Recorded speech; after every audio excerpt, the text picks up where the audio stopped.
how to publish your Fortnite creative map. So you want to enter creative mode here and enter the event which you want to publish. So here, once you have entered the event, you want to press the escape key on your keyboard and then go into event settings. So from here, you will see this option, want to learn how to publish. So just click on that and it's going to take us to the Epic Games website.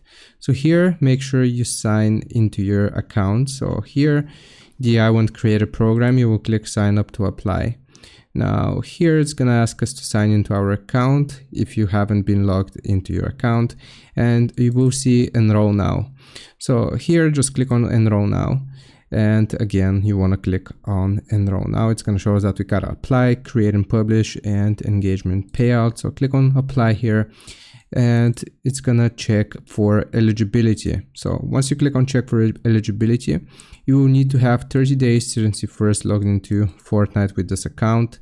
0 out of 7 in the last 30 days editing in Fortnite Creative, Unreal Editor and or Unreal Engine and or $73 spent and redeemed in the 90 days.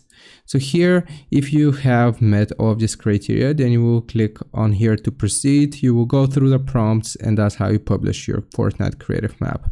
Hope this helps. Leave a like and sub. I'll see you next time.